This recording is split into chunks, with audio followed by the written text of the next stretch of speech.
Hi everybody, it's me, M. Pepper Longlenet, here to do a belated video. It's been a while, but I thought I would take the opportunity while the house was quiet to answer some questions. These questions were posed by PBS's Great American Read, and I thought I would just go through the questions and answer them. The first question was, if your life were a book genre, what genre would it be? And it took me a while to consider this because I, pictured kind of a bookstore and all the different parts of a bookstore. My life is not a how-to. It's not a horror, thank goodness. It's not really literature. There's probably a lot of element of fantasy, at least in my thinking. I think my life would probably be a slice of life manga or something like that. Something lighthearted and kind of fun, but not like overly romantic. So not a romance novel, probably just some kind of frilly little comic. The second question was, which literary villain do you most identify with? And that's kind of hard too. I was trying to remember villains that kind of had stuck with me over the years and was surprised to discover very few of them had. However, when I thought about this question, I remembered that at least when I was a bit younger, friends kind of teasingly equated me to the vampire Lestat, who was known as the brat prince. So, kind of dramatic, kind of stubborn, used to getting his own way.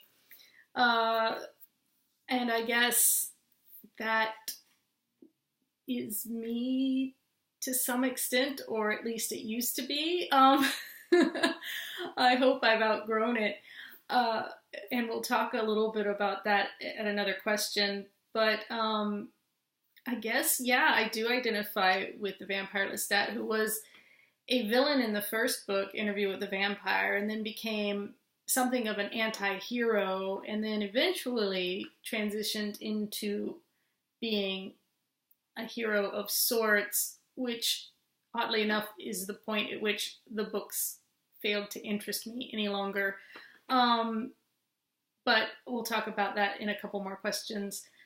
The next question was kind of the flip side of that. It was, which protagonist is most like you? And I would say, as an author, you would really need to read my books to find protagonists that reflect me, because I do believe I put a little bit of myself in each of my protagonists. Certainly Andra in the K-Pro, and C in Manifesting Destiny. They definitely have large parts of me in them. And Peter, to an extent, I think I put a lot of my internal angst into him, poor thing. Sorry, Peter. The next question was, which book did you have a connection to that now you no longer really feel that bond with, like you used to connect with and you no longer do? And that's where I come back to Lestat. I read Interview with the Vampire and the Vampire Lestat and Queen of the Damned when I was in high school, and they were hugely influential on me at that time. I even named one of my cats Armand. But now, going back, even though I've reread Interview with the Vampire a number of times, and I've actually reread Merrick and Pandora, I think, a couple of times each, when I tried to pick up the Vampire Lestat a couple years ago and reread it, I could no longer, make that connection. I didn't have the patience for that character anymore, and that's why I said maybe I've outgrown Lestat a bit. And when I tried to pick up some of the newer vampire novels, I was so excited when new ones were going to start coming out. I couldn't get into those either. So something about that world that had once really spoken to me no longer does, which is kind of sad. I always feel a little bit sad when you pick up a book that you loved and it's not as good as you remember, or you just no longer have that love for it. It's kind of a sad feeling. But luckily there are a lot of books in the world, and luckily books are forever too. So new readers will find those books, and I will find new books, and so goes the tide of literature. The next question was, name a book you would love to be a character in. And recently I've been reading The Raven Cycle by Maggie Stiefvater. I apologize if I mispronounced that. So I'm only on The Dream Thieves, but I would love to be a character in The Raven Boys. I want to hang out with those characters. I want to be in Henrietta, and that is, like, for me, a no-brainer. Definitely a book world I would enjoy inhabiting.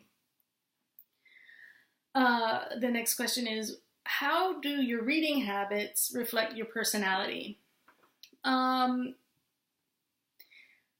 read several books at a time and intermittently. Like, sometimes I'll be reading a lot, and sometimes I won't read for more than about 5 or 10 minutes a day, just depending on how busy I am and what else is going on, and, you know, where my headspace is. This reflects, I think, the fact that I'm easily bored. Like, I get restless. So unless a book is truly absorbing, it's hard for me to sit down and read it for huge chunks of time. And also I just get bored with one book and I pick up another one halfway through reading one, and I end up with books kind of strategically placed all over the house, so there's always kind of one around for me to grab. And it also kind of reflects my moodiness. They're usually of several different genres, because, again, I'll start a book because I'm in the mood for that kind of book, and partway through I'll be not in that mood anymore and I'll need something else to read. I keep this TBR stack of, like, just a multitude of odd different kinds of books that I can grab whenever, like, a new mood takes me. So that's how my personality is reflected in my reading habits. The final question was, name a book that taught you something about yourself. I really had to think about this for a while. I'm pretty introspective as a person. And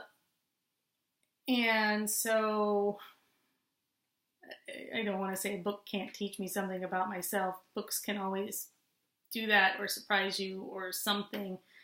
But nothing sprang to mind. And then I was looking at my bookshelf and I saw Fangirl by Rainbow Rowell, which is a book that I didn't actually 100% enjoy, but it is a book I identified with rather strongly, because, like the main character in that book, I went away to college, was somewhat of a hermit, and wrote a lot of fan fiction, and that was popular in certain circles. This was before the internet, because I'm really old, but you had to send it off to fanzines, and I got published quite extensively in zines and got invited to conventions and things like that, which was very exciting for me. And I guess Fangirl didn't necessarily teach me something about myself, except that my experience was not unique. And maybe that writing fanfiction is not necessarily something to be ashamed of. As a writer, it was a great way to hone a lot of my skills, and to find readers who still, I think I have more fanfiction readers than I do regular readers, but, and that's fine.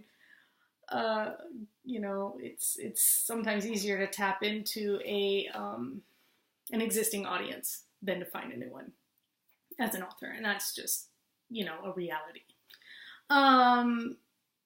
But yeah, I guess that's a book that I would